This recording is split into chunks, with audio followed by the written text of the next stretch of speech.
Bom dia, tudo bem? Eu sou o pastor Gilberto e nós estamos nos nossos devocionais diários e essa semana estamos tratando lá de Efésios capítulo 4 e nós estamos tratando um assunto muito gostoso, que a vida é simples, precisa ser simples. A gente complica, a gente trata mal, a gente passa por cima dos outros, a gente vai deixando coisas que são importantes para fazer coisas urgentes. E hoje nós vamos falar sobre simplesmente abençoe. Esse é o nosso foco hoje, tá bom? Vamos lá então?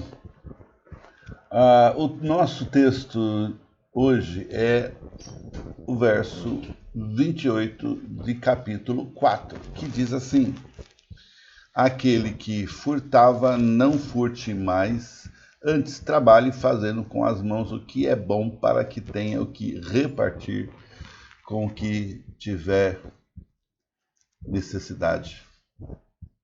Roubar ou furtar é uma ação desonesta. Pastor, é tão óbvio, é claro, é óbvio mesmo, né? Quando é uma coisa assim, digamos, dirigida, né?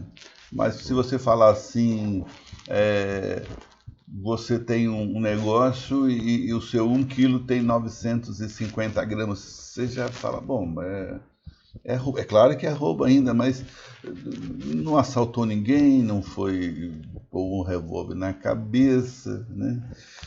Talvez você faz isso com outras coisas, com trabalho, né? Então você fica lá roubando o tempo do seu patrão. Ah, não, pastor, ele paga mal, queridão.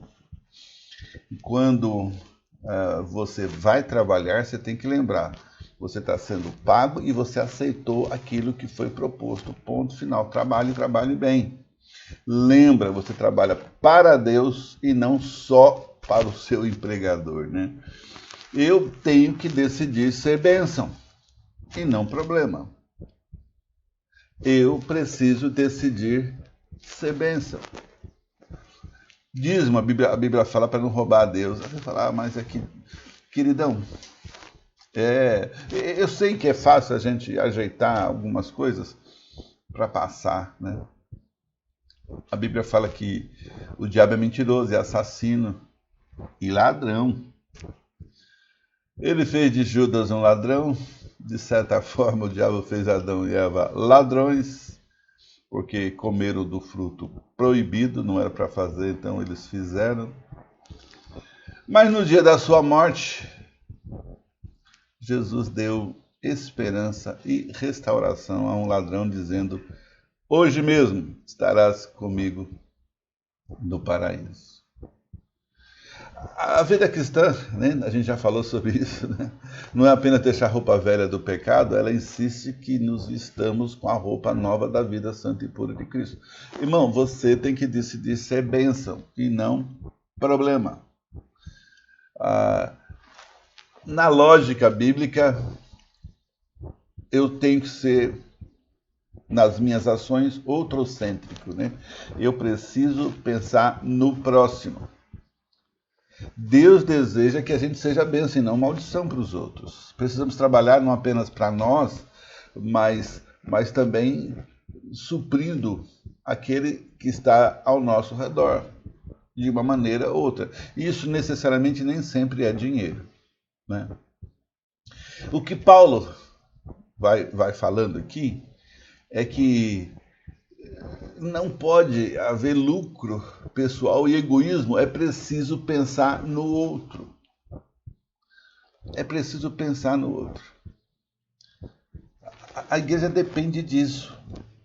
Essa vida de família na igreja depende o quanto você e eu somos outrocêntricos. Quando você chega na igreja, você quer o melhor para aquele irmão, aquele querido, o melhor lugar, a melhor cadeira, a primazia na hora de tomar um café, tomar um lanche, tomar uma água, ir ao banheiro. Você vai estar sempre preocupado em dar o melhor para ele. Amém, irmão? Porque é só dessa maneira que você vai conseguir começar a pensar biblicamente. E é o nosso processo, é o nosso alvo, é o nosso propósito, né? Nos versos 29 e 30, ele vai falar o seguinte: não saia da vossa boca nenhuma palavra torpe, mas só a que for boa para promover a edificação, para que deem graças aos que ouvem. E não entristeçais o Espírito Santo de Deus, o quais estáis selados para o dia da redenção. E aqui eu vou falar uma coisa que não tem a ver com o assunto, mas tem a ver com o texto aqui.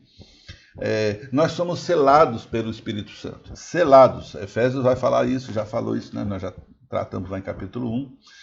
E lembra, porque às vezes eu ouço algumas músicas, vem Espírito Santo. É lógico que há uma licença poética para isso, mas eu tenho que tomar cuidado, porque o Espírito Santo não vem. Vem estar aqui conosco. Não. Porque ele está dentro de nós. Ele é o selo de Deus. Essa é a promessa de Cristo. E esse selo só será retirado quando Jesus assumir plenamente a nossa vida no céu.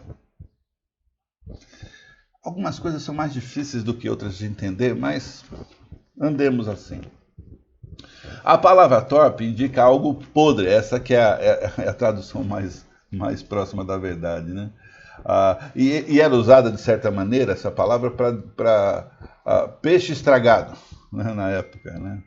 Então, a palavra torpe é o tipo de palavra que vai prejudicar o outro. De novo, outrocêntrico. Eu tenho que decidir ser uma bênção e não um problema para os irmãos. Quando é que eu sou o problema? Quando eu não entendo, critico, e o irmão fica me ouvindo, ele talvez não entendeu muito bem, e ele vai acabar, talvez, igual eu vejo na internet hoje, o pessoal falando mal de político A, B, C ou D, e aí não importa qual seja a origem deles. E de repente você está amaldiçoando aquele cara sem nem saber exatamente o que está acontecendo. Às vezes é mesmo aquilo, às vezes não é não. Como é que você sabe? Você foi investigar ou aquilo é um desejo que você também tem de falar mal daquele cara, né? O que falamos é tratado várias vezes na Bíblia. Jesus fez uma relação entre a boca e o que falamos no coração, né? Ele fala, a boca fala do que o coração está cheio, né? E a Bíblia diz também que nós prestaremos conta de toda palavra frívola que proferimos. A língua pode ser uma fonte de vida ou instrumento de morte. E não é morte física, mas a morte espiritual, né? Quando você não aguenta e ao invés de tratar o problema, você transfere o problema, você liga o problema com outra pessoa, que às vezes, e não estou dizendo que o problema não existe, pode ser até que o problema exista mesmo, mas você sabe por quê. A pessoa para quem você vai transferir isso não sabe. E não é dela o problema. Então eu e você precisamos olhar para isso de uma outra maneira. Lembra, eu decidi ser bênção para o próximo e não problema. Eu decidi ser bênção para o próximo e não problema. É claro que a boca suja vai falar de coisas prejudiciais, imorais. Isso entristece o Espírito Santo, é o que o texto também diz. Lembra, o Espírito Santo é uma pessoa que habita e age em nós. Podemos entristecê-lo, agradá-lo, vai depender do que pensamos, agimos ou falamos. Jesus disse que ia providenciar um consolador. E providenciou. De novo. Então, o Espírito Santo está em você. Ele não vem para você. Ele não é alguém que você chama para entrar na sua casa ou não. Ele está em você. Só isso. Queridos, tente ser bênção para as pessoas do seu relacionamento, dizendo sempre algo que possa ser útil, abençoador para elas. Olha, você não sabe como isso é bom. Isso nós já estamos tratando, que nós buscamos imitar a Cristo. Fomos selados no Espírito Santo. garantidos como algo de Deus e esperamos a redenção final na nossa entrada no céu. Até lá, a gente deve moldar nossas vidas de acordo com a Bíblia e com o poder do Espírito Santo, fazendo e falando coisas que nos preparem para o encontro com Jesus. Lembra, decida-se a ser bênção e não problema. Amém, irmão? Aleluia. Então eu queria que você, se você puder, tiver um tempinho depois de assistir o nosso devocional, você escreva aqui embaixo sobre esse assunto.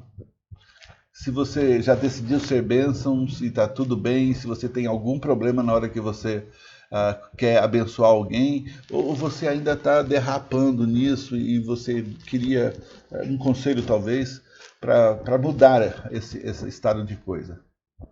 Eu gostaria muito de ver a sua contribuição nesse sentido aqui, tá bom? Deus te abençoe, que a graça do Senhor esteja com você. Amanhã é sábado e nós teremos o nosso último devocional sobre esse assunto. E eu espero que essa semana tenha sido tão produtiva para você como foi para mim, tá bom? Deus te abençoe e até amanhã.